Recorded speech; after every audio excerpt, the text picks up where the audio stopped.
আসসালামু আলাইকুম রহমতুল্লাহি ওয়া বারাকাতুহু। চরমনাই ময়দান থেকে সরাসরি লাইভ জুবেল। আজকে জানবো চরমনাই মাহফিলের অবস্থা দিয়ে। আসসালামু আলাইকুম। কেমন আছেন? আলহামদুলিল্লাহ ভালো আছি। চরমনাইয়ের কাজ কখন শুরু হয়েছে এবং ছাত্ররা কখন মাঠে কাজে নেমেছে? চরমনাইয়ের কাজ মূলত 3-4 দিন হলো শুরু হয়েছে। ছাত্ররা নামছে এই 2 দিন হয়েছে, কারণ ছাত্রদের পরীক্ষা ছিল। 3-4 দিন থেকে স্বেচ্ছাসেবক ভাইরা আসছে, তারা স্টেজের কাজ চালাই দিচ্ছে। এখনও স্টেজের কাজ। ছাত্রদের অনেকের পরীক্ষা শেষ, অনেকের পরীক্ষা এখনও শেষ হয় নাই।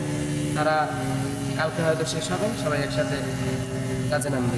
মাহফিলের কাজ কতটুকু হয়েছে? কিন্তু গর্তের কাজ প্রায় সমাপ্তি, অল্প কিছু হয়তো বাকি আছে। আর বাঁশ নামানোর কাজ শুরু হয়ে গেছে।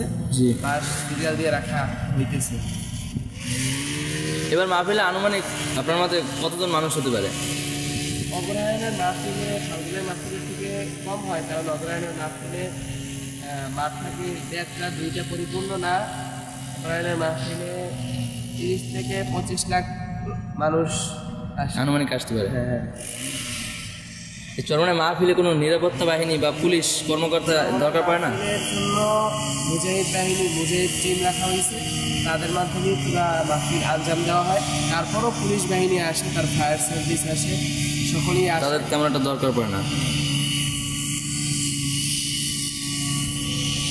তো আপনারা দেখতে পাচ্ছেন চরমনাই মাহফিলের কাজ, গর্তের কাজ প্রায় সম্পূর্ণ হয়েছে এবং বাঁশের কাজ চলতেছে। এবং বাঁশের কাজ কখন শেষ হবে? আনুমানিক আজকের ভিতরে শেষ হবে। আজকের ভিতরে বাঁশের কাজ শেষ হয়ে যাবে।